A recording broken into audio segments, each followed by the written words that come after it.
Okay, dokie people.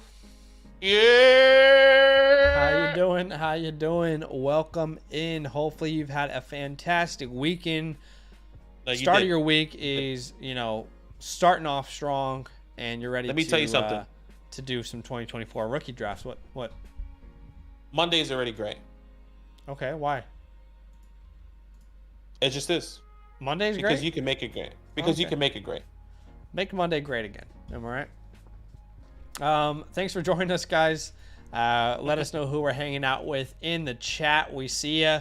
Do us a massive favor as the stream is starting. Go ahead and smash that like button. It's Big Chuck says, hype for the stream. What time is it in Australia? It's 11:12 a.m. right now. What's up, Peyton? That's right. What's up, Nicholas? What's up, Hesso WG, Pierce, D Stone, Kirk Walsh? What's up, Macy, our resident NFL draft countdown expert, who says 80 days until the NFL draft? Hell yeah. Oh boy. That's a lot of days. Yeah. I actually want to know, Macy, I got another challenge for you. How many days until the combine? I'd like to know. How many days until the NFL combine? What's up, Styles? What's up, Drew? Moff? What's up, Alfred? Brandon? What's up, H? Greetings from Germany. Guten Tag. What's up, ISO? Alan? What's happening? What's up, Damien? What's up, Moff? Moff Gideus in the house. But we are excited to be with y'all today. Thanks for joining us. Like we mentioned earlier, do us a massive favor. Go ahead and smash that like button as the stream is kicking off. Just a simple way for you to help this channel grow. But on today's video, we have a 2024 rookie mock draft for y'all, and we're excited to get into it. A whole new fresh 7-round mock draft. I'm sure we'll talk about the Senior Bowl a little bit as we talk about the players. But obviously big success for a lot of the guys that we liked, and some names that we need to dive into further. That's typically what most years look like, let's be honest. But so I bet you, I imagine, Badaki, that there are some people in the chat right now who are thinking to themselves, how do I get into that? Could I be a part of that? So how can people be a part of this if they want to? Today's draft. Oh, that's right. All you have to do is join our Discord. Link in the description below. Join our Discord and then join. Go to the DynastyLand tab on the left with the orange footballs. That's how you can join this mock draft. Go to content releases, and that's exactly where where you can join a mock draft with myself and Zach. So once again, join the Discord. Link in the description, link in the chat. Go to the DynastyLand tab with the orange footballs, content releases, and that's exactly where I will be posting the link for each and every mock draft in the future. Whether you're watching this now or later, this is where we're always going to be posting this link to the mock draft, okay? So I'm gonna send this out here. A nice little hint and extra step that you could potentially make is opening it up on a laptop, a computer. The response time is a little bit faster compared to if you're watching this on your phone and I say send the link out, it's a little bit delayed. Just go on a computer and use that. 3, 2, there you go. All right, while everyone is joining the mock, we do have some exciting things to talk to you guys about. Let's be honest. Let's be straight up 100% transparent right now. We're going to advertise to you right now in real time. This is an ad. Hashtag ad. But look, we're excited about our 2024 rookie report, which released on version 2.0, released on the 1st of February. We've had some incredible feedback so far from version 2. And if you guys want to unlock this rookie report, all you need to do is use a promo code LAND, become a Mother Flocker member. I put a direct link in the chat, and you'll get instant access to all the new additions in version 2, a whole new bunch of player profiles, tight ends added, a bunch of new features, a fresh set of rankings. Any Devy people out there will tell you where all the returning players are headed in the transfer portal that you need to be aware of. You also get access when you become a Mother Flocker member to our rankings, both Superflex, Dynasty 1 quarterback, as well as prospect rankings. You can look at both of my rankings. You can look at Badaki's rankings. You know what? You can compare our rankings to what the community thinks, to what the expert consensus is, to just what, we think personally You also get access to the trade calculator, unlimited access, and as well as a Dynasty team review. You guys will have seen us go live quite a few times in the last couple weeks, helping people with their Dynasty teams, reviewing them, giving them some direction moving forward. Every Motherflocker member gets one Dynasty team review, and that is a really exciting part of the membership. But again, use the promo code LAND, become a Motherflocker. It's that simple, and you're also going to be supporting myself and Badaki as we try and grow the community, grow the channel as well. Now, that's right. We will be doing a mock draft here. We're using the landing spots from the latest PFN mock draft. And this is from Owain Jones. I don't know if I'm saying this properly, but this is February 3rd by Owain Jones from Pro Football Network. So let's go through this together. This is the world we're living in today. Open your eyes. It's a whole new world. Whole new world. All right? Open your eyes for today's exercise. We're living in this reality, and let's have some fun with it. So, today's world, the Bears take Caleb Williams. He doesn't link up with Cliff Kingsbury. That's okay. The Commanders go Drake May. The Patriots get Jaden Daniels. Marvin Harrison Jr. goes to the Cardinals. Roma Dunze to the Giants. Malik Neighbors to the Falcons. Then we see Bo Nix to the Vikings. He gets into the first round. Brock Bowers to the Colts. J.J. McCarthy to the Seahawks. They get their quarterback of the future to sit behind Geno Smith this year. Then we see Brian Thomas Jr. to the Buffalo Bills, as well as Xavier Legette to the Chiefs. I'll be honest, I do not feel like he rose his draft stock at the Senior Bowl, personally. But he goes in the first round to the Chiefs. Keon Coleman goes to the Panthers. The Patriots get Adonai Mitchell in the second round. Xavier Worthy to the Chargers in the second. That's kind of hot.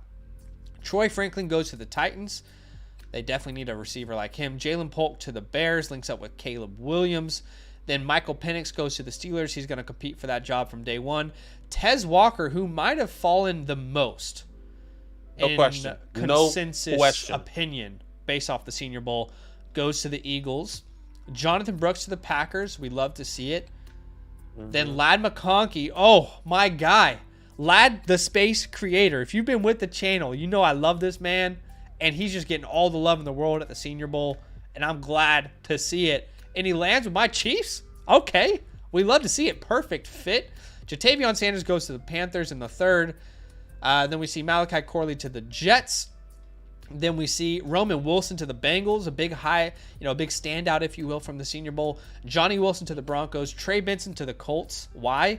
He says Jonathan Taylor is a stud, and with a new contract extension, there's little doubt he'll be in town for some time. But that doesn't mean the Colts can't pair him with another dynamic running back. Okay, so they did that. Jalen McMillan to the Browns. Jermaine Burton to the Texans. That's hot. Cade Stover to the Cardinals. Jamari Thrash to the Lions. Blake Corum to the Ravens. Bucky Irvin to the Niners. Why? The Commanders get Braylon Allen. Why? How does he and Brian Robinson make any sense? It doesn't matter. This is the world we're living in. Into the fourth round, where we see Ricky Pearsall to the Cardinals. Audric Estime to the Chargers. Will Shipley to the Giants. Michael Pratt to the Jets. Let's see. Spencer Rattler to the Bucks. I think he'll go much higher than the fourth round, personally. Ben Sinnott to the Niners. Jared Wiley to the Chiefs. Jacob Cohen to the Ravens. Drake Stoops to the Ravens. We'll do the fifth round, but you guys can look at the sixth and seventh if you want. Jalen Wright to the Cardinals. Malik Washington to the Commanders. Anaya Smith to the Falcons. Brendan Rice to the Bears. Jaheim Bell to the Saints. Theo Johnson to the Bengals. Taj Washington to the Seahawks. My guy Javon Baker to the Jags. He's going higher than the fifth round. Come on now. Put some respect on his name. Joe Milton. Rocket arm. No accuracy. He goes to the Rams. Ray Davis. Sweet baby Ray to the Ravens. Marshawn Lloyd to the Panthers. Dylan Lobb to the Saints. Oh, man. Marcus Rosemary Jack Saint, to the Bengals. And that's all for the fifth round. So you guys can check out the sixth and seventh round with that link if you'd like. But here we go. 2024 rookie Superflex mock draft PPR, no tight end premium. And I know it's on Snake for some reason, but we'll get that all fixed up for y'all. There you go. And we'll do rookies only. And we should be good to go. So let's go ahead and get this thing going. Mike is up on the clock. Mikey, Marvin Harrison. There you go. There you go. Marvin Harrison goes first. Caleb Let's Williams keep it goes simple. second. It's going to Keep be it simple. somewhere between that order. Drake May at the 1-3. He's been disrespected a little bit too much lately, but he goes at the 1-3. Then Jaden Daniels comes off the board at the 1-4. Keep it simple. Steve at the 1-5 is faced with a tough decision. What does he do here? Does he bet on talent? Does he look at a better situation, a better landing spot? He bets on the talent. He goes Malik Neighbors. I think that's the right pick. There you go. At the 105. Then Rowan Vargo on the clock. Malik Neighbors to the Falcons. Not ideal. Let's just start there, Badaki. Malik Neighbors to the Falcons. Not an ideal landing spot. I will say personally, and hate me all you want if you like to in the chat, I think he is a superior prospect to Drake London. So if you own Drake London, I think you should be worried if that happens. I don't think that will happen. I don't understand why they would spend that pick on a wide receiver. They have a lot more needs outside of weaponry. They have spent a first-round pick on weapons 3 years in a row. Pitts, London, Bijan. I don't think it happens again. I think they have a lot more needs, but I would still take him at the 105 personally. And I think he's a better prospect than Drake London. But Rome Odunze goes at the 106 to your New York Football Giants. He also, in the mock draft, was the 6th overall pick, I believe. So he went ahead of Malik Neighbors. And it's funny, Badaki, over there, because I keep hearing people disrespect Rome Odunze. People are saying like they don't like his profile. There's reasons that they think he's not going to be good. I think he's going to be a fantastic player, but I don't think I would take him over Malik Neighbors. Yeah, I completely agree. I don't think I would take him over Malik Neighbors. I'm pretty sure the Giants would do the same thing. I don't think we would take Rome Odunze over Malik Neighbors. Look, I like a weapon going to the Atlanta Falcons. I think they could get a weapon in the first round again this year. I could be wrong. You saw that report with Raheem Morris, who's the top players or whatever. He said everyone besides Kyle Pitts, essentially. Well, he said Bijan and Drake. I'm sure he also thinks about Kyle Pitts. He probably just didn't say it in the press conference, but yeah. Yeah. But before my time runs out here, and I think this is good practice because I think a lot of people should be ready for this, is a quarterback. I think it makes sense. And yes, I could have gone a tight end, but Bo Nix going in the top 12 to the Minnesota Vikings with Justin Jefferson, with TJ Hawkinson, with Jordan Addison, my guy is set with a offensive mind head coach. This is a reality. This is a reality where Bo Nix can go as high as or as early as a 1-7 in your rookie mock draft here, and we have to be prepared for this. And this is, if you're in the 1-7 and you need a quarterback and this happens, you're buzzing. You're saying, my goodness. I think you're buzzing regardless of what late round pick you have, because it makes every pick more valuable. The 1-7, the 1-8, the 1-9, the 1-10, the 1-11, everything becomes more and more valuable when another quarterback goes in the first round like Bo Nix. And regardless of what you think about him, if he's the first round pick for the Vikings, you got to draft the guy. He's working with Jordan Addison, Justin Jefferson, and TJ Hawkinson and Kevin O'Connell. So even if you dislike him, I've called him a point guard plus profile. I think he absolutely would have been my next pick, Badaki. So I like the pick in a super flex format. Had a rough. Brian Thomas goes. He had a rough first day of the Senior Bowl, but he progressed a lot throughout the week. But clearly wasn't like a huge standout. I'm just going to say that the Senior Bowl is great. There's certainly things that we can take away from it, but it also isn't the end-all, be-all of player evaluation either. Completely agree. You'll see these clips of wide receivers cooking DBs in one-on-one drills as if that is a good indication of how good a player is. Do you know how much of an advantage the wide receiver has in those drills? Like, the ball's not going anywhere else. Like, when you're watching all 22 film, the ball can go in so many different places. You got secondary help over the top. These one-on-one drills are designed for wide receivers to shine. So they should be cooking dudes. If you're not cooking dudes in these one-on-one drills, when you know the ball's coming your way and the quarterback knows the route, like that is bigger problem, right? But Brian Thomas Jr. comes off the board. Let's not forget that he went to the Bills at the end of the first round. So that makes a lot of sense. But, you mentioned it earlier. a quarterback goes in the first round. Why would, in a super flex league, why would you not consider him at the 1-7? Oh, yeah. I love Brock Bowers, man. But do we love Brock Bowers at this landing spot? I love Brock Bowers, but I cannot pass on a quarterback that goes in the top 16 of the NFL draft. J.J. McCarthy is going to the Seattle Seahawks, and he's probably going to sit to begin the year. But at some point, he becomes a starter for the Seahawks, and he gets to work with DK Metcalf, Jackson Smith and Jigba, Ken Walker, Zach Charbonnet, and a whole new coaching staff. A whole new coaching staff that is building their entire reputation around this player. Again, this is the world that we're living in right now in a Superflex league. I'm not the biggest fan of McCarthy, but I'm not going to sit here and pretend like I know more than the Seattle Seahawks, who decided to take him in the first round. So I'll go ahead and draft him off the board there at the 109. Look, I don't know if he sits, you know. We're thinking fair. A new head coach, a GM, not GM, but a new head coach coming in. I know they still haven't gotten the offensive coordinator, but if you're telling me the Seattle Seahawks get their quarterback in the first round, with Geno Smith is just not another guy, but it's a great depth piece to your offense. I feel like JJ McCarthy might have to start and kickstart his career here. Well, he's in a position where he doesn't have to. He can sit back and learn for a little while. So it's up to them to decide. You know, the Jordan Love model certainly is something that would persuade them to let him sit for a little bit, I'm sure. But, you know, we'll have to wait and see what they decide. But Bowers goes at the 110. That's insane. That's awesome. And, again, every late round pick gains value when quarterbacks go in the first round. So that, you know, you'd be sitting at the 110 with Brock Bowers. If two quarterbacks outside of the top three go in the first round, that's a realistic possibility. I'm not going to say it absolutely would happen.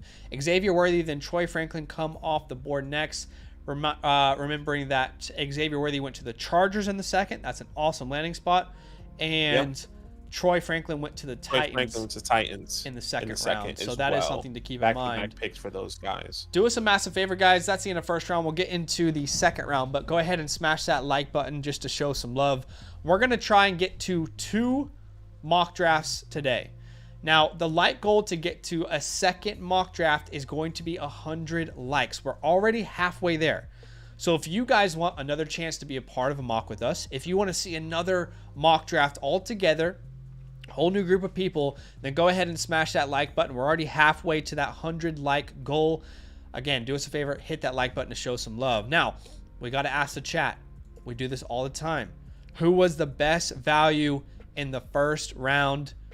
Let us know in the chat, and I guess I'll ask you, Badaki, who do you think is the best value as well in the first round here? Look, it definitely has to be Bowers there at the 110.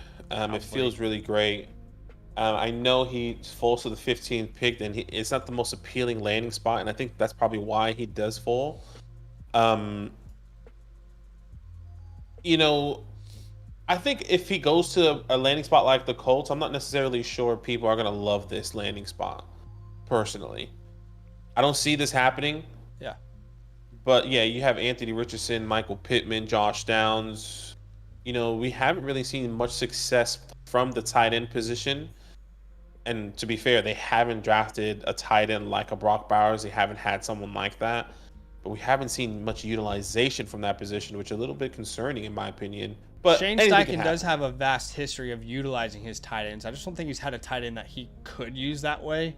What I will say is, in a tight end premium, I do think Bowers probably goes ahead of Nix and McCarthy in a tight end premium format. But, of course, we're not in a tight end premium format for today's world that we're living in. But a lot of people are agreeing with you. Most people are saying Brock Bowers in the chat is the best value. We got a couple people saying Williams and Malik Neighbors as well.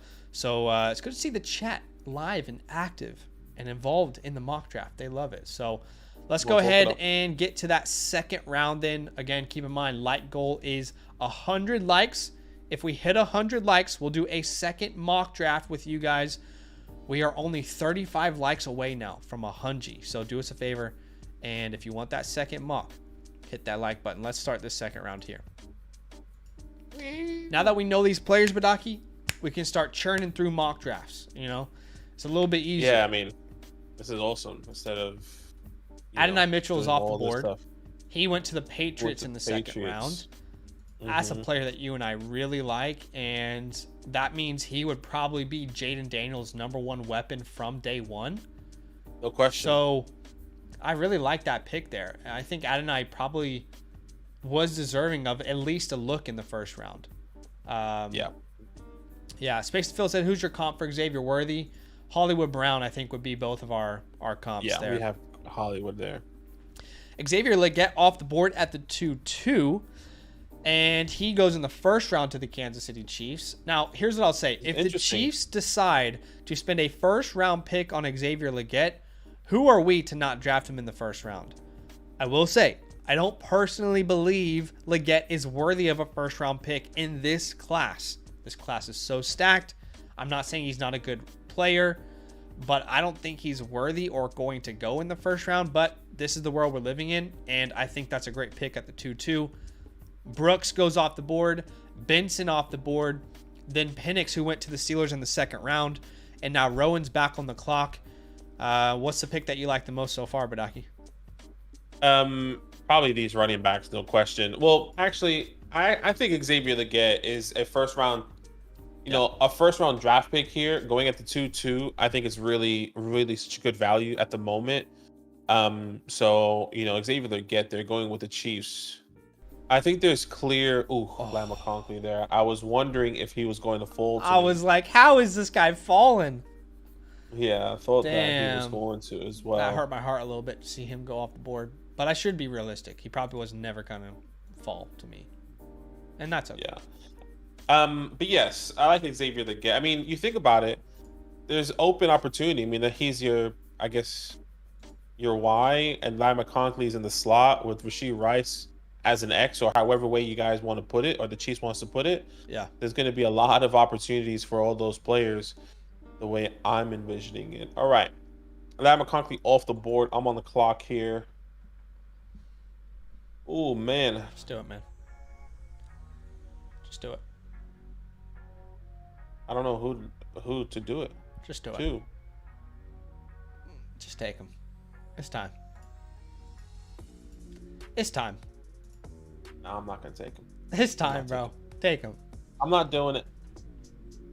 I'm not leaving. I'm gonna go a different route here. Go wide receiver. He does go to the Bears. Oh, okay, I know who it is. Then. Links up with Caleb Williams, Jalen Polk in the second round. Wide receiver 2, I guess a new fresh start for the quote unquote Darnell Mooney role. Darnell Mooney probably walks here in this scenario. You have DJ Moore there as well. So being a nice wide receiver 2 that can bring something different here. I'll take with decent draft capital as well, top 50 draft capital. I'll take a chance. I love that fit because I think he's a perfect fit alongside DJ Moore as a complementary too, and that's what we talked about in our rookie report. He's a very good all-around player. I've talked about him as like a Zay Jones type of complementary piece. So I like that pick with him at the 2-7. Makes a lot of sense. I was hoping you would take another name. I want someone to take that name. Don't make me do it at the 2-9. Guys, please do not make me take this name at the 2-9. Please. Andrew says, how you guys feeling about all the love Odunze is getting from the NFL analysts? I love it. Yeah, it's been great. I think he's like a no-brainer, top 15 pick in the NFL draft, in my opinion. I agree. I think we're going to see all offensive players in the first 8 picks potentially. I think so too. Which could be wild. I don't think has that ever happened.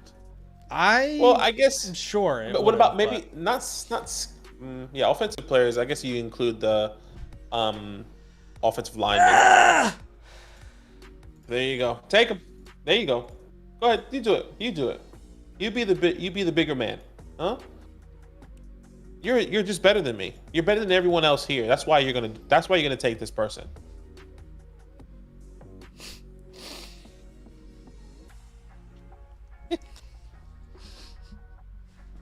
Everyone's saying you're gonna have to do it. You're gonna have to walk us through it, and then you have to give the whole spiel again, and we're gonna say why and why not. Let me just consult with my God for a second. Yeah, you're gone. He's in the room. He's omnipresent. He's here with me as well.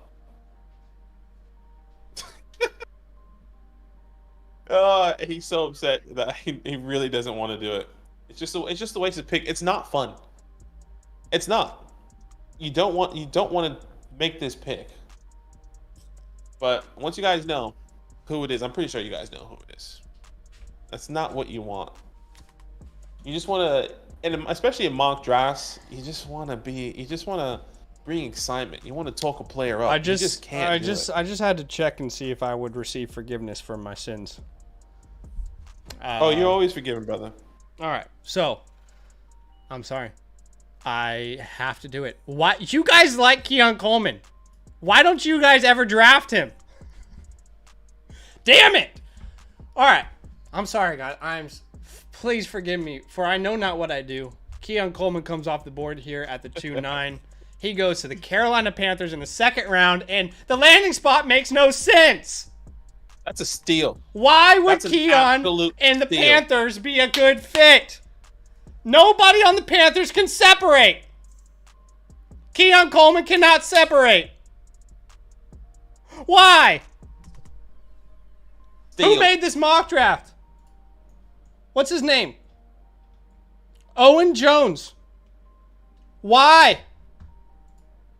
Yeah, why do you make me do this? Have a nice little read.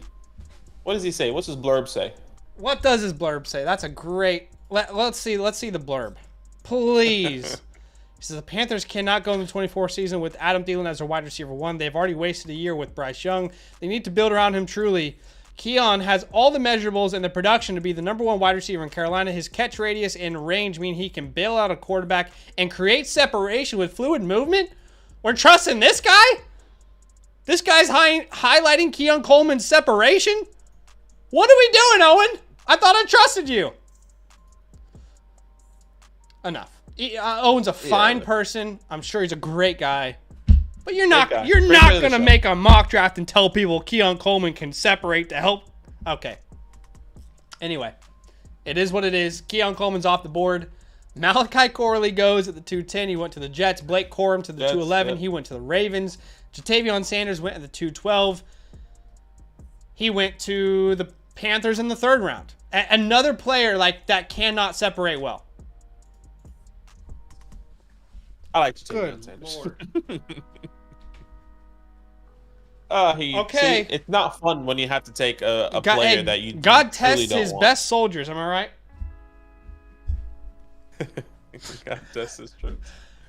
Well, you're just the vessel. Shout out to CJ Stroud. Let us know, guys, who is the best value in the second round. I want you guys to tell us. Y'all know that we do that after every round. Put it in the chat. Who's the best value? And I guess I'll ask you, Badaki, who you think the best value is. But by the way, our like goal is 100. If we reach 100 likes, we will do another mock draft. We're only 17 likes away. 17 likes away from 100. So do us a favor. If you haven't hit that like button yet, you could be the reason we get into a second mock today. But the people are saying Lad McConkey, no question. Lad McConkey, Malachi Corley. Troy says Keon Coleman. Stop it, Troy. You better not give me hope. Davinus says McConkey. We're gonna be so wrong. Who do you? We're gonna be wrong. It's Lad McConkey, no question. Okay. He goes.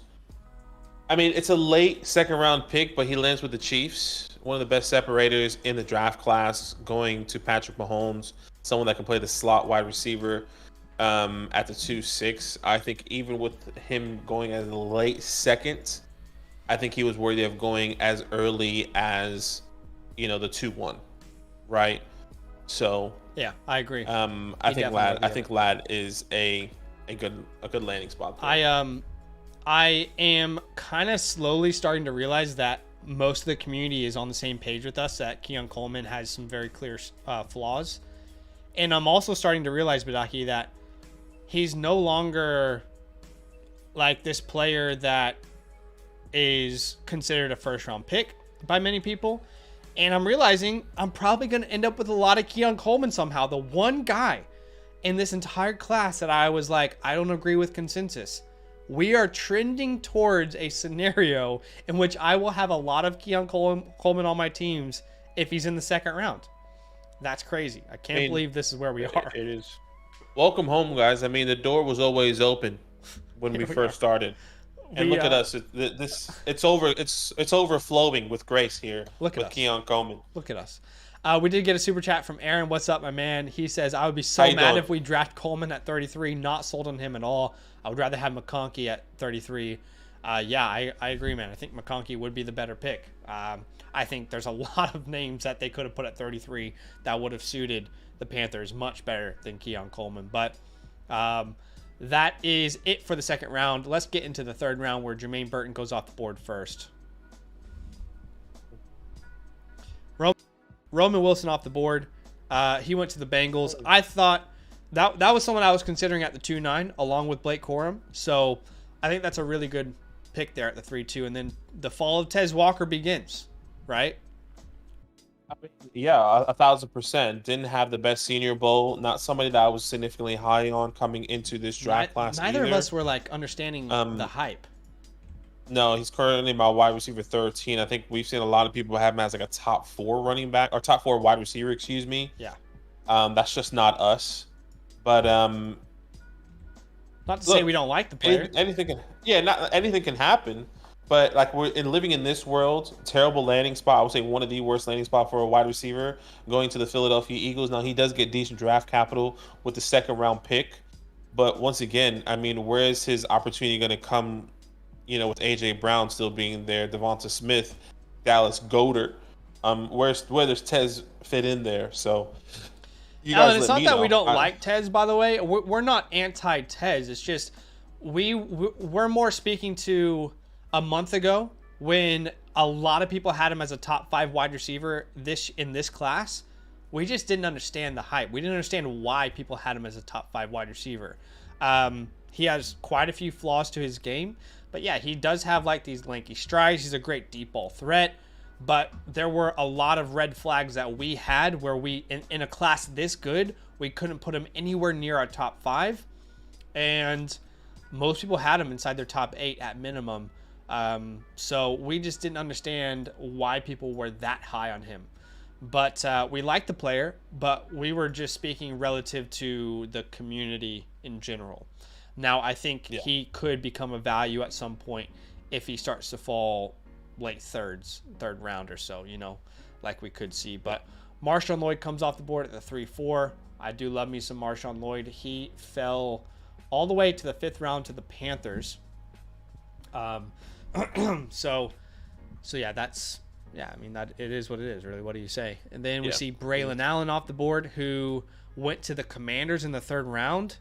What is that landing spot? What is Braylon Allen and Brian like? How do Brian Robinson and Braylon Allen complement each other at all? I really don't know. Maybe Brian Robinson becomes a pass catching guy. I would have no idea what would happen there. Anyway, Braylon Allen I'm on the clock here. Will Shipley went in the 4th round. How is Will Shipley? Okay, like, no disrespect to whoever made this mock draft, but it just doesn't feel like they have a very good pulse on what's happening right now with these prospects. But yeah, I'm not in love with any of these. There's still some players I'm excited to draft on the board right now. Yeah, there's definitely players I like. I'm just thinking about who. You know, I'll go. Is he on? Yeah, he is. I'll go Ricky. Slick Ricky? Yeah, I'll go Ricky. He goes to the Cardinals in the 4th round. You know, does Hollywood walk away? I know Michael Wilson had a nice little upbringing there. And then Marvin Harrison Jr. So does he beat out Michael Wilson? Do they compete for that number 2? If Hollywood's no longer there, we'll see what happens. Yeah, time will tell for sure. Slick Ricky off the board. I do love me some Ricky Pearsall.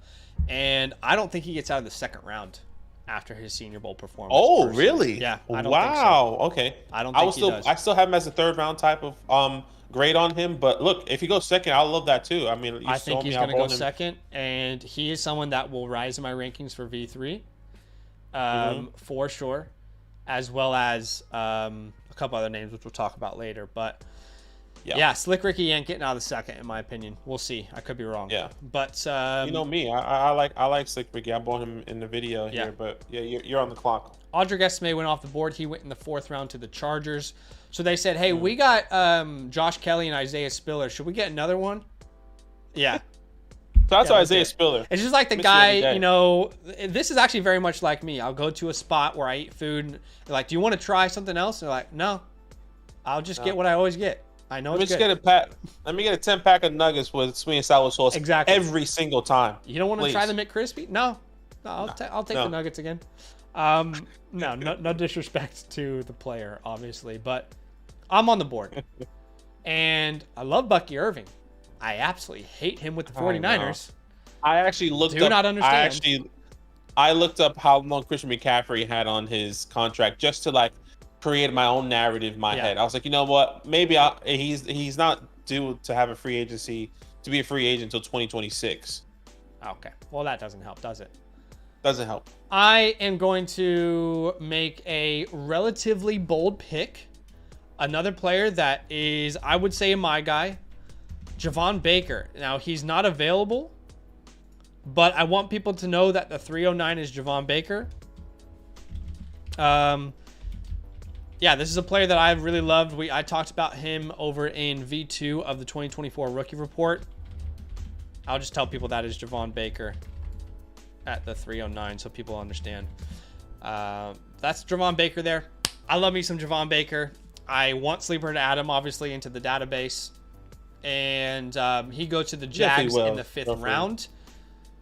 I just think people are not realizing the athlete that Javon Baker is. You know, he's getting lost in this class that has a lot of size speed guys, but him at 6'1", 208, he's got really good speed. He's very dynamic in the open field.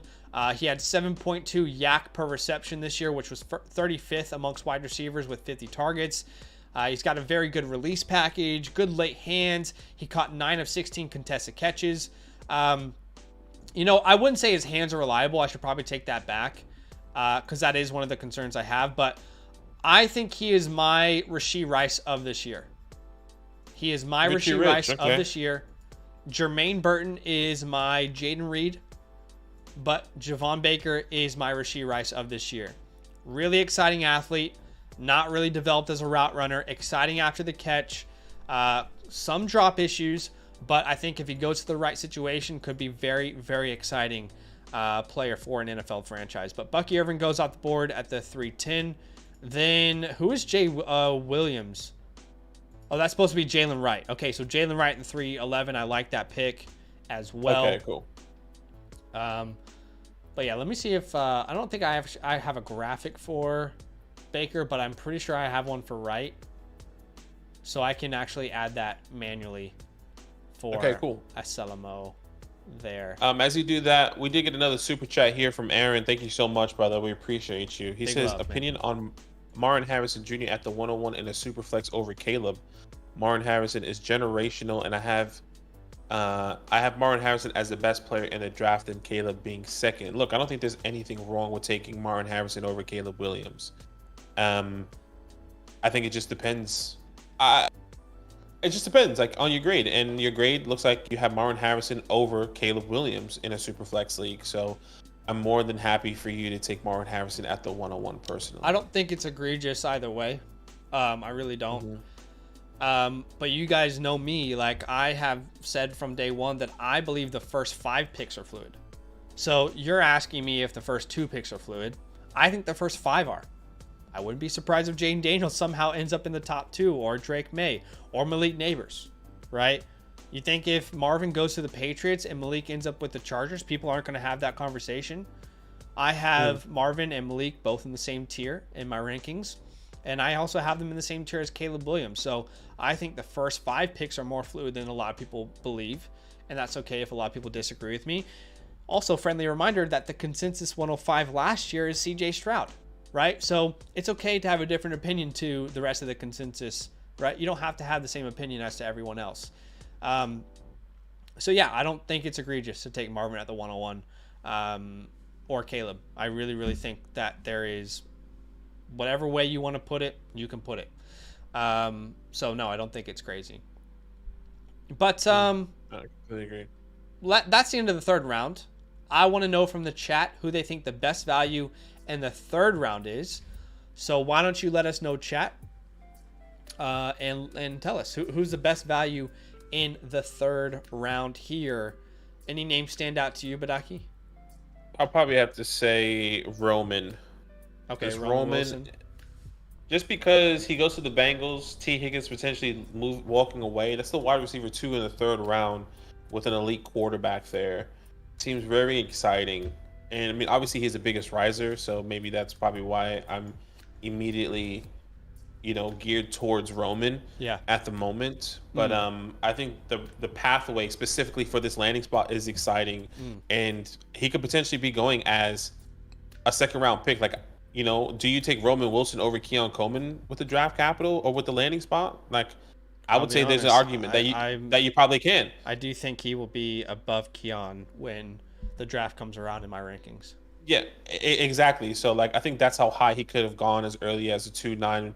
For me and Jalen McMillan as well. I don't love the landing spot, but Roman Wilson, I love him with the elite quarterback there in Makes Joe sense. Burrow. So I think Roman's a great value there as well. So I can't disagree with you. I also like the Jalen Wright pick at the 311, linking up with Kyler Murray in Arizona.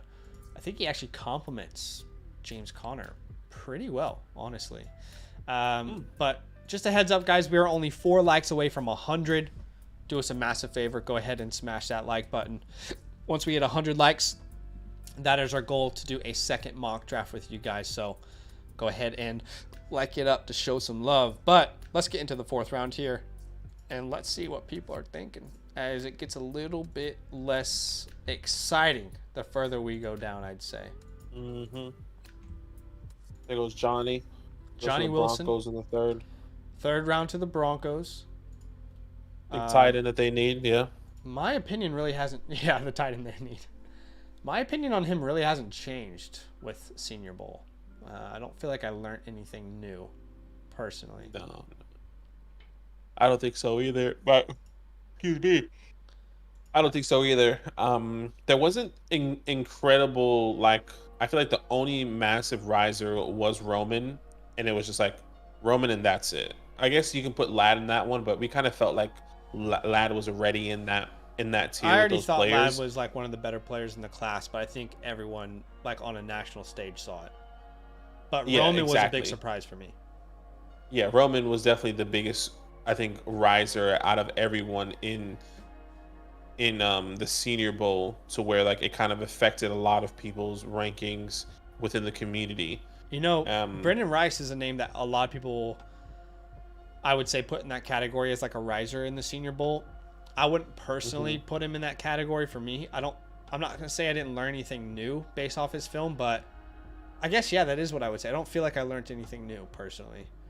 Yeah, look, when it comes to Rice, I just like his thought process of his work ethic, as if like I know him as a person. Work ethic, I agree. Like I don't really know him as like that type of player. But anyways, yes, I do think there's success there. It's just gonna come in an unconventional way potentially. Damn, I really wanted Spencer Rattler in the fourth. I'll take Sweet Baby Ray's. Maybe he plays the Gus Edwards role. He goes in the 5th round. I know that the Ravens get Blake. Okay. So you have Blake and Ray. Actually, Ray can play the pass catching one, and Blake can play the Gus Edwards role. Yeah, it's a weird like combo of that entire running back room, but I mean 2-5-8 like under 5'10" running backs. Yeah. That they just drafted there, so I don't know. Yeah. I'll take him here. That makes sense. Definitely makes sense.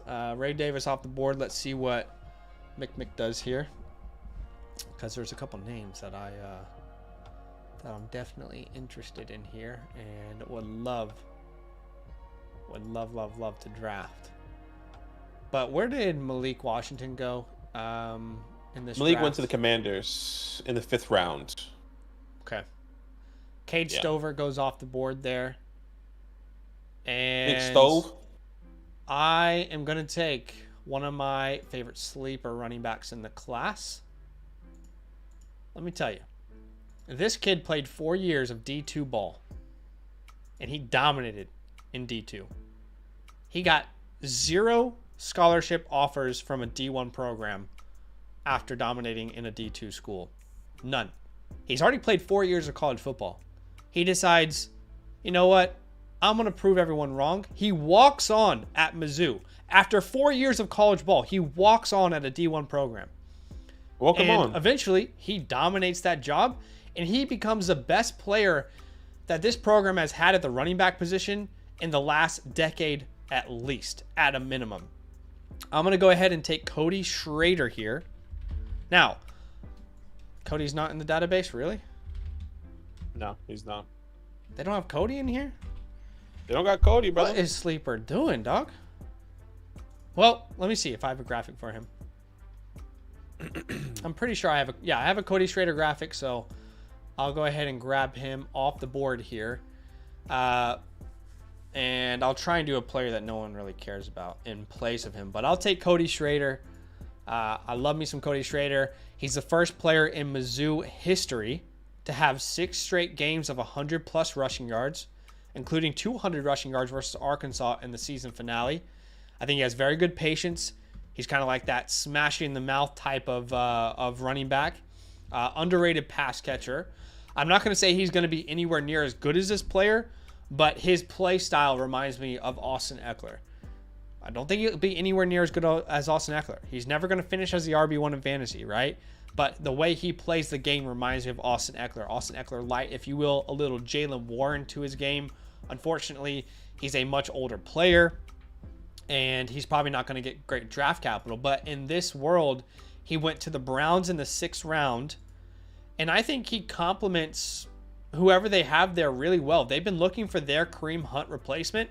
I think Cody Schrader can be that and maybe more for this team. So I'll take Cody Schrader off the board there. Dylan Lobb goes next, then Frank Gore Jr., then Torrey Horton, but that is supposed to be Taj Washington, according to Lindell here at the end. So that's the end of this first draft. We'll do a second one. Did we hit our like goal? We did hit our like goal. I think we did, yes. We're going to go ahead and do a second draft for you guys. Let me go ahead and pull that up on here. Now, while I'm doing that, Benaki, maybe you could tell people how they can join the second draft. Yeah, absolutely. Guys, if you want to join this mock draft, all you have to do is join our Discord. Link in the description below, and I just put that link in the chat. Once you join our Discord, there's a tab on the far left of your screen that says Fantasyland with the orange footballs. All you have to do is click on that and then go down to content releases. That's exactly where I'll be posting each and every link to the mock draft. It is first come, first serve. And I would say, hey guys, if you have been in the first mock draft, let somebody else join. Get some practice in for them for whatever, I guess, their rookie mocks as well. Because we know these rookie mocks are going to be coming here up very soon, sooner than we think. By the way, just to recap what you just said, join the Discord under the Fantasyland tab. You'll see content releases. You'll see I said hi earlier, and then 7 people waved back, which is hilarious. But that's where that link is going to get dropped. But let's go ahead and drop that link, Badaki. We'll get that thing filled up, and while we do, we got to join it. We got to pick a team, yeah. I'll take team 10 here. All right. I'm sending that link out here in 3, 2, 1. And while that is filling up, we did get a super chat from Brizzleton Jones. So thank you for the donation, my man. Appreciate you. Huge love. He says Lamar in the 104 for Love, Puka in the 109. And my first question is, what format is this? Is this super flex or one quarterback? Because those picks hold very different values depending on what format you're playing in. So Brizzleton, we'll give you a couple seconds here to reply because I'm sure you would want to know that. So it is a super flex format. Lamar in the 104 for Love, Puka, who is worth at least the 104. So really, what I'm kind of trying to consider is Lamar or Love in the 109. Because I think Puka is right around 103, 104 value range. I think I'm taking Lamar in the 104 Puka for that, but you know, like, what's the 109 we just saw be in JJ this McCarthy? specific mock draft? Yeah, JJ McCarthy. So, like, can you get another quarterback? Do you want another quarterback? That could be a Brian Thomas. You know, Brian Thomas can fall to the 109 if he gets the capital that we all like. Or do you go up and tier up at the 104 where that could potentially be a Malik Neighbors? That could potentially be a top 5 quarterback in the NFL draft. I think if you are okay at the wide receiver position and Puka is maybe your wide receiver 3 or 4 somehow, then I'll somehow. Yeah. I mean, that would be tough, but like, you know, like you have Puka because he's an extra guy you picked up, and you have Justin Jefferson and I don't know, Rashee Rice, but you rather, I don't know, something along those lines. I would consider Lamar in the 104 because of how high of that capital with Jaden Daniels, Malik Neighbors. I think this is pretty even, personally. I think this is a very even deal. I think it really comes down to your belief in Jordan Love. I've seen enough personally. I might be a little biased because of my love for him, but I think I've seen enough. Your love for Love. My love for Love. But I think I've seen enough from him to think that he's the future of this franchise. I think the Packers did it again. They got another guy. But, yeah, I mean, Puka Nacua, I actually don't think in many leagues you could send the 104 for Puka Nacua at this point. I actually think Puka would cost more. There are some leagues where he would go for that. But I'm just thinking about a startup draft. Lamar Jackson's going to go in the top 4 to 5 picks of a Superflex startup draft. I think by April, Jordan Love is a back end of the first round pick. I really do. So I think this is even value. What I'm trying to say is I think this is dead even value. I think the Puka side gets me a little bit more excited, though. And that's because I really believe in those two players, Jordan Love and Puka Nacua. And the fact that you and I are going back and forth on this and we can't really find out who we really love in this deal means that it's dead even. So that's my opinion. I think it's a dead even trade. I probably lean towards Puka and Jordan Love. Yeah, I would just say, and for me, it just depends on your wide receivers. I think if Puka is somehow a piece, like once again your 3rd or 4th wide receiver in a start too, then I'm okay. I'm okay to give Puka away with the hopes of potentially upgrading at the wide receiver position. If not, I'm okay with the 109 as well and keeping Puka and Jordan Love. I think it just depends on your team and the construction and everything, that although the context that we technically don't know. I'd also say like the best case scenario for any rookie wide receiver at the 104 is what Puka Nacua just did. So I get it, but I know a lot of people are worried about his future. So tough call. But let's go ahead and start the second mock draft of the day. Superflex mock draft, same landing spots. And let's get this thing popping. Roxanne. Caleb Williams goes off the board at the 101. So we see a little swapperoo there compared to the first mock draft. He lands with the Bears. And he gets to play with DJ Moore, Cole Kmet. And then Marvin Harrison Jr. comes off the board at the 102. And the 103 is really up for grabs here. I truly think there are 3 players I could draft here. And in my personal opinion, they would all make sense and they would all be worthy of the 103. And I guess it just comes down to, at that point, when I believe the talent is all on an even playing field, I do think the landing spot matters a little bit more.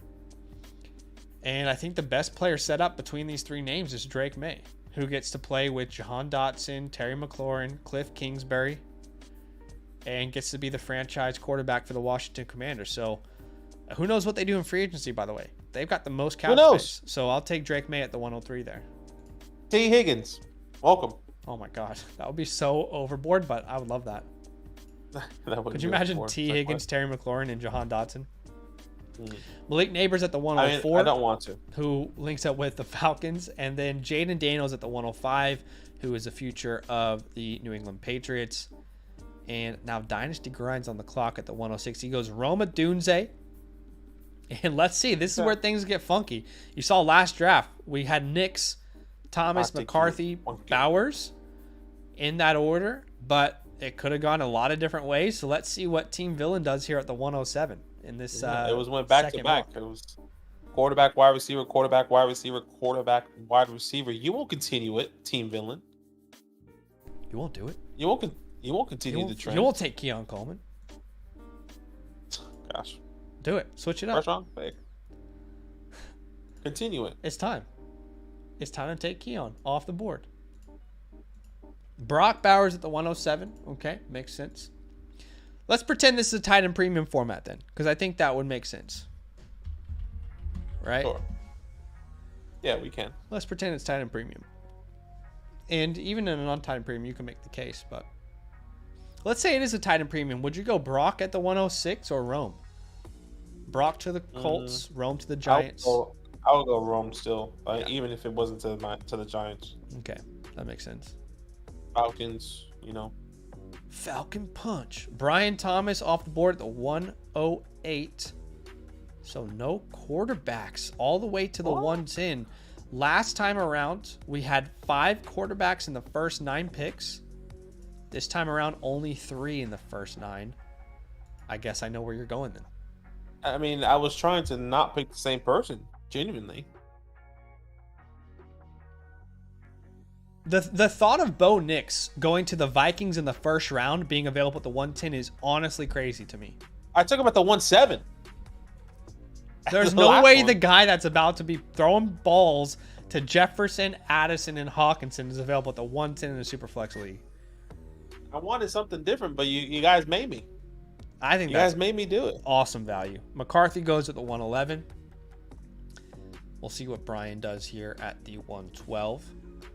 How do you feel about Xavier Worthy to the Chargers in the second round? I love it. Would you take him over? Would you take him over some of these players though, like that? No, I wouldn't have taken him over Nix or McCarthy. Any quarterback that goes in the first round, I don't care who the wide receiver is in the second round. There's no way I'm taking that wide receiver over a quarterback in the first. But I do love the landing spot. Like, I wanted Zay Flowers in Los Angeles last year. So, not exactly the same player, but I would love that fit for sure. Adonai Mitchell off the board. We're going to change the clock to 30 seconds here for this second mock, okay? Just so everyone's on the same page.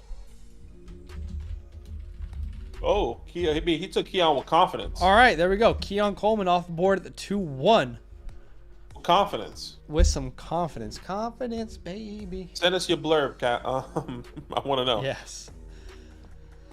I tried to move up the board so I could get Lad. He gave me the Ukaduk. So you take his teammate. I actually feel like I have to almost, but I guess this is just me being stupid and ignorant, but I just don't think Leggett goes in the first round. I know we're supposed to be living in this world. Nah, give me Jonathan Brooks. Jonathan Brooks comes off the board because he goes to the Packers in the second round. He's the only running back that goes in the second round. And now he joins my team.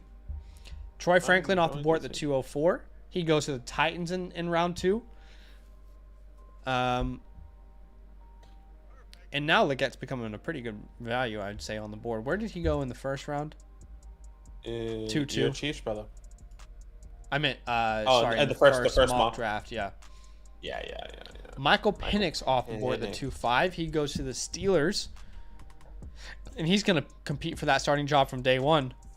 Then Xavier Legette off the board at the 2-6. There you go. The mock draft links are posted under the content releases text channel under the Fantasyland tab over on the Discord. But Legette goes off the board at the 2-6.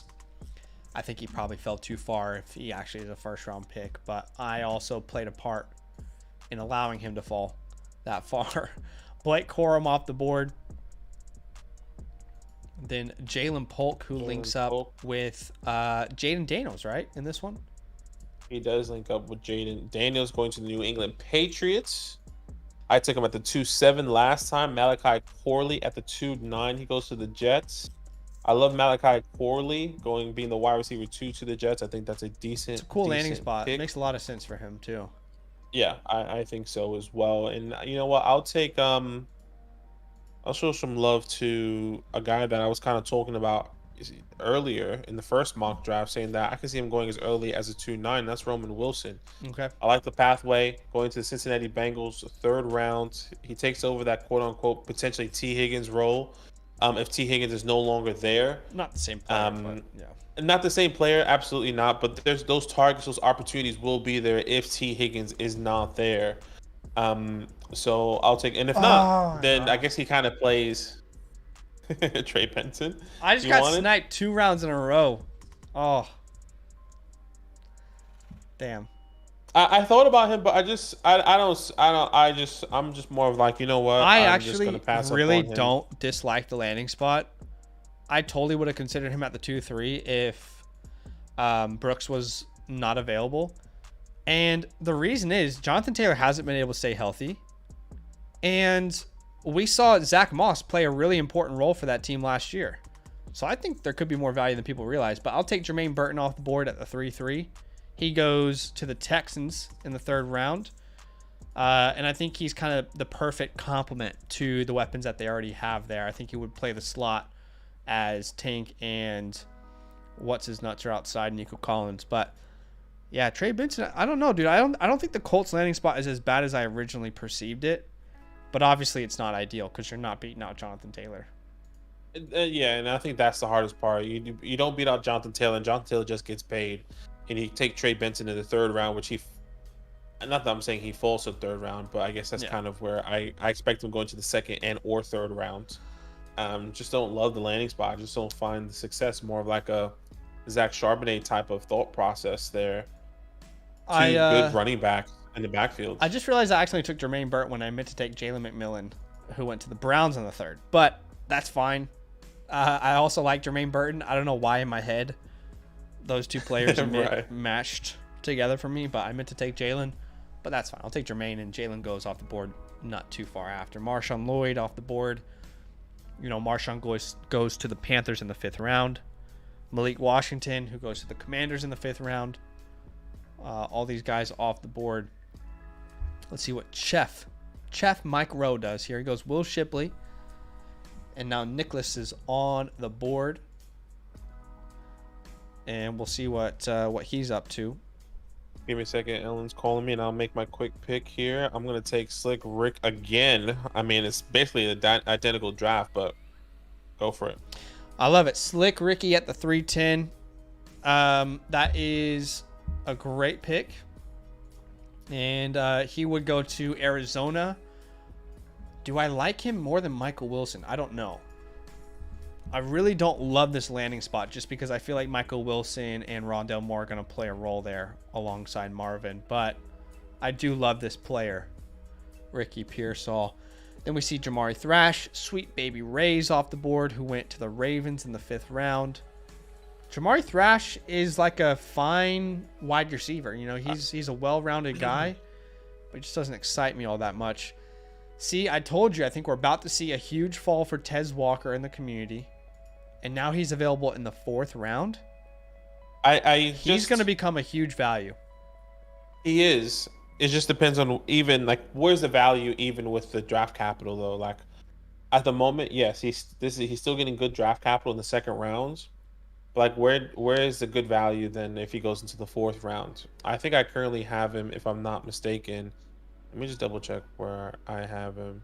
Well, at the moment I said middle to late 2nd. And I think that was before the Senior Bowl. I think now he's middle to late 3rd to early 4th is his draft capital personally. Well, we're living in today's world though, where he's a 2nd round pick. Yeah. And I know he goes to the Eagles, but still, we don't know. Like we've heard talks about AJ Brown trade rumors. I don't think it happens, but I just don't see how that's possible. I hear you, yes. but I'm just saying, like, a player that was drafted in the 2nd round and is a talented guy, Tez, to fall to the 4th, he's going to end up being a value, I think. Yeah, I can definitely see the J. Michael Sturdivant, who went Is he back, going back to to college. I wonder if this is a different guy.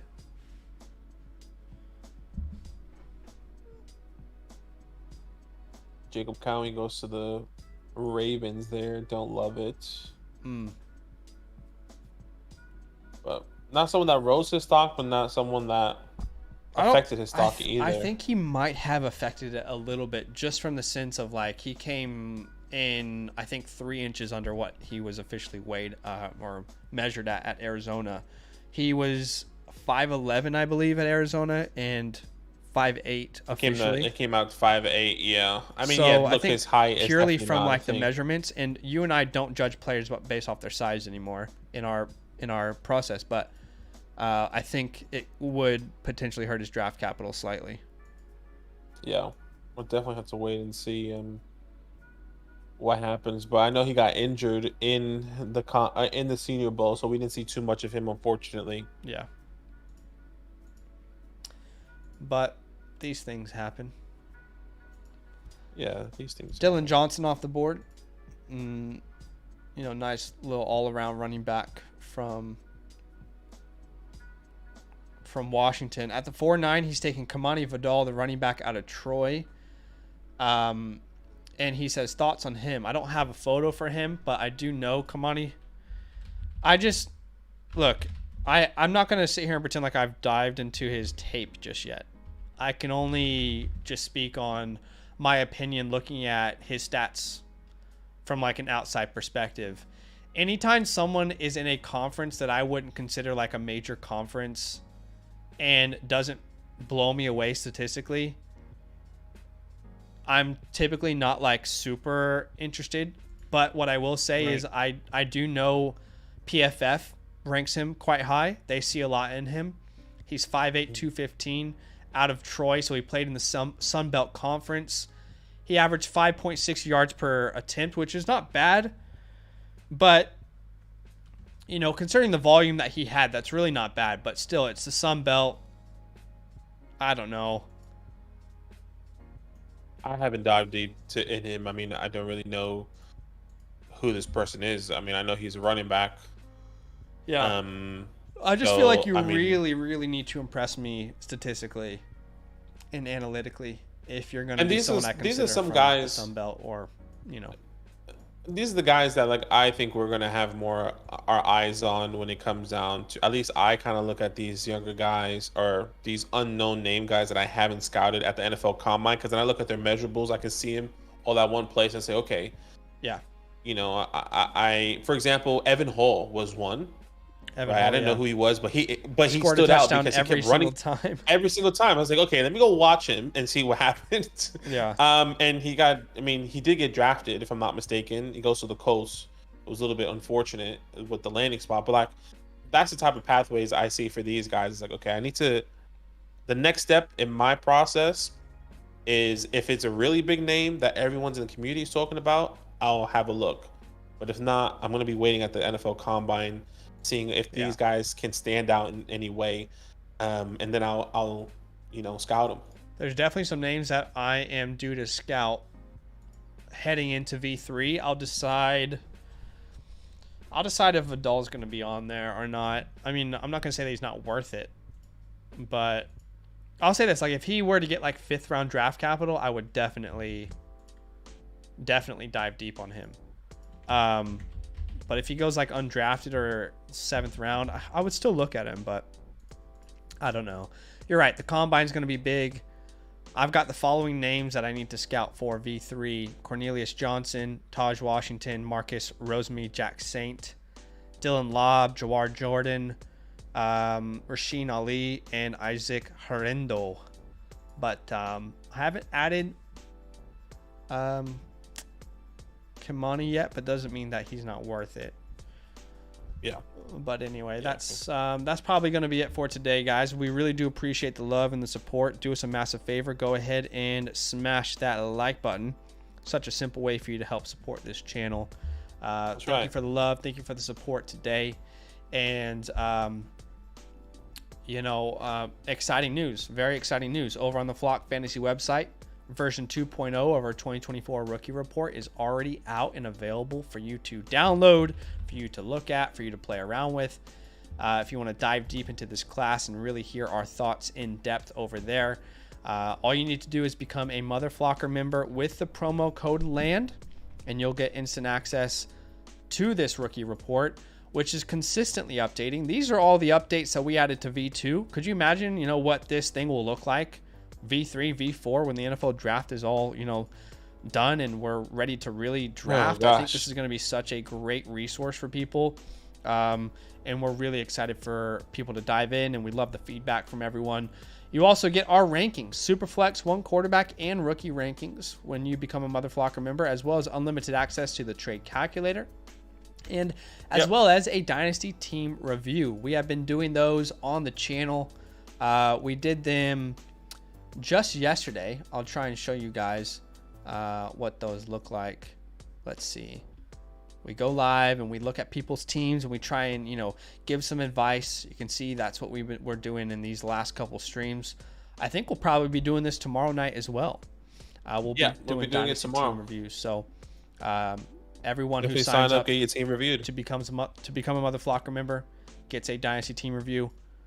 What I would say is, if you are going to sign up for a Dynasty team review, I would advise using the instant access option. Otherwise, you just have to wait for your 7-day free trial to end in order to get your team reviewed. But that is probably it for today. We're going to answer 5 questions. 5 questions and 5 questions only to end the stream. Here we go. And it's the first 5 questions that I see. The first one's from Chandler. Malik or Drake? As prospects, I'd say Malik pretty comfortably for me. Agreed. Nicholas says, trading Tank Dell for Jaden Reed and Stephon Diggs. I'm the champ and trying to defend my title. I don't mind that, personally. I think Stephon Diggs is going to be better than the community currently perceives him to be. And I like Jaden Reed. I think I would want to pick Tank Dell is for sure the most valuable player in that deal. Yeah, I think if I'm doing that trade, personally, I want Jaden Reed as the player, but can that pick be something else outside of Stephon Diggs? And I know you're defending, and I don't know. I think I just want Tank Dell personally. I'm just really, really in love with Tank and CJ's future. Yeah, I get that. It's definitely a tough one. I think Reed and Diggs is enough for me if I'm competing, but I definitely get it. Jordan says, how do you feel about the trade I posted above? So this is number 3 out of 5 today, guys. 3 out of 5 questions we'll answer. He says, 2 quarterback league, traded Burks and Fields for Geno, the 108, and JSN.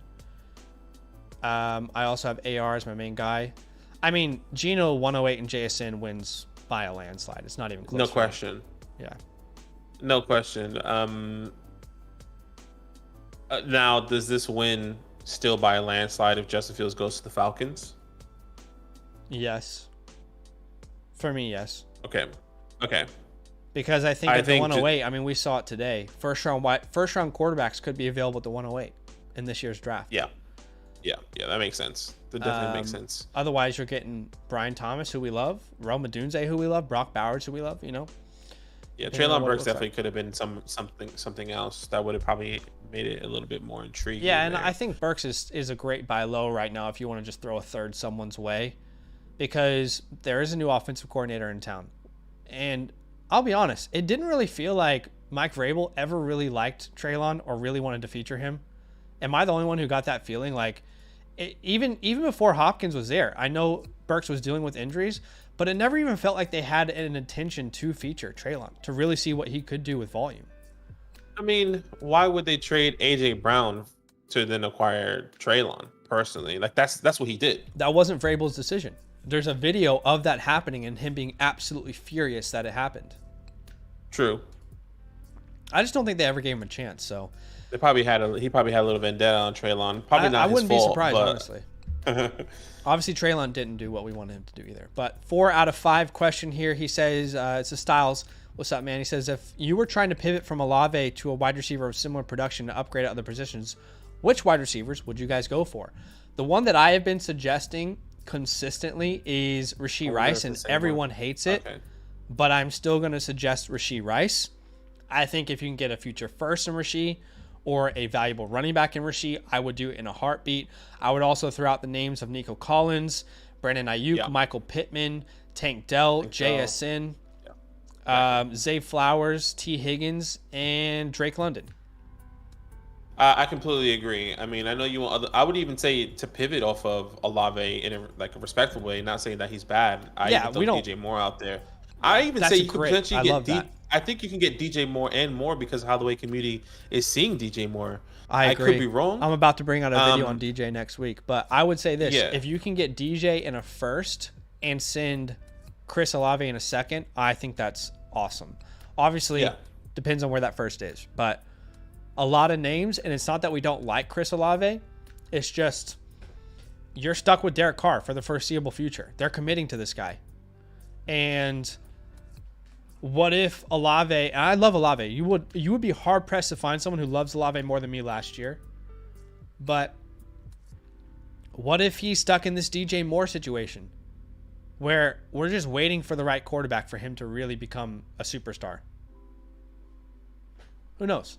Yeah, I hear you. I agree. And this is 5 out of 5. The last question we'll answer is from Nelson. He says, "Who should I move off of Wandale to get into the first round of this year's draft?" Waddle. It would most Waddle. My bad. Sorry.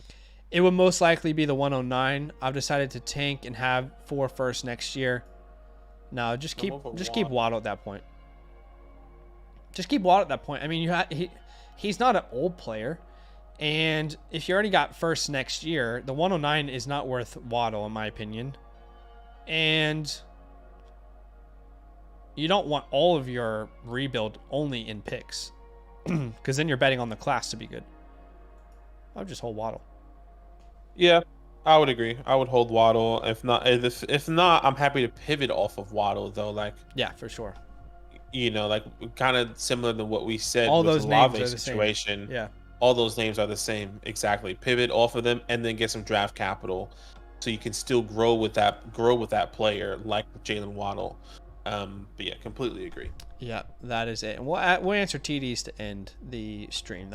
This will be the confirmed last question we answer. He says, which NFL team has the best landing spot for a running back? Cowboys, oh my goodness, there's a lot come to mind for me straight away. Well, the ones that we've seen so often is Cowboys, Green Bay, Ravens. Ravens has been a really big one in mock drafts as well. I mean, I've seen the Giants in a couple. Is that a good one? I don't know. If Saquon leaves, yeah. If Saquon's no longer there, but yeah, there are plenty of landing spots. I mean, we've seen too, depending on what running back it is. They need the right guy to fit their system. Yeah, completely agree. So look, there's a lot of teams out there that do need running backs that can get a starting job. Vikings. You can throw the Cardinals out there. You can throw the Eagles out there. You can throw the Raiders out there. Like, there's a lot of teams. Yeah. It just depends on the system and on the type of running back as well. So that's it for today, guys. We do really, really appreciate your support. And, if you want to keep listening to content from us, then I have some very good news for you, because we just released a video this morning where we talk about what every first round pick is worth. Now, we didn't realize how long that video would actually go, but we go into so much detail for you guys, talk about so many different scenarios. We even include real trades from the community for those picks. So this is part 1. We are going to release part 2 tomorrow, but go check this video out. If you got a pick in the first 6, 101 to 106, you can see exactly what your pick is worth in today's NFL. And you can see real trades that have happened around the community. But go check that out. Part 2 will be tomorrow. Make sure you guys like up part 2 as well. Oftentimes those part 2 videos don't really perform well, but we're doing it because we said we would. And we just want you to show some love if that's possible. But that's it for today. Drop a like on your way out. We'll see you very soon. All love.